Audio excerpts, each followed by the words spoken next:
Sa paglipas ng panahon, hindi lang teknolohiya, musika o fashion ang nagbabago. Pati estilo ng pananalita nagpapalit din ng uso, gaya ng tinatawag na millennial slang. Panoorin natin ito.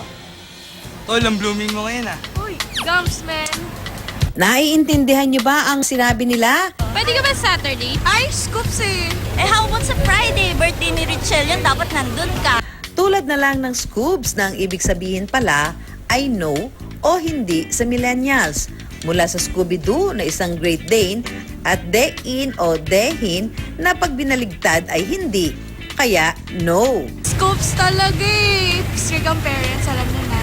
Isa pang halimbawa, Tara, aral tayo, punta tayo live. O tara, hiram na rin tayo ng libro ng pin-up. Wait lang, ano oras na ba? O sige, pots lang. May free naman ako today.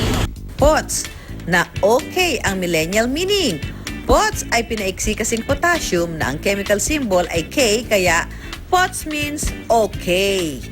Ilan lang yan sa mga salitang nasa dictionary ng mga ikangay millennials. Selfie, ATM. Kasabay ng paglipas ng panahon, ang mga pagbabago sa mga salitang ginagamit ngayon. Ayon sa eksperto, may mga dahilan kung bakit nabuo ang mga ito. Pag-assert ng identity. For example, yung mga millennial na gumagamit nitong mga salita na ito para ipakita nila na belonging sila dun sa group na yon.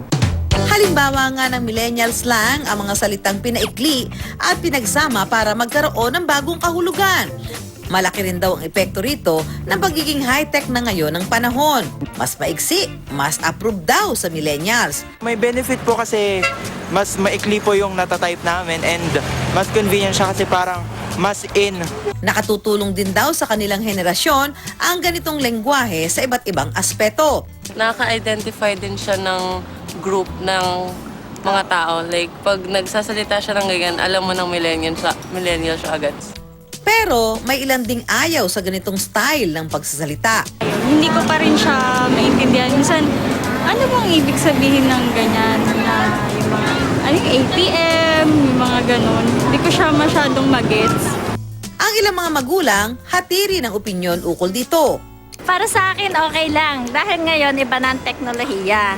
Kailangan malaman ng mga bata yung mga iba't ibang dialogue, lengguwahe. Dahil nga, sa panahon ngayon, malayo na nararating ng mga bata.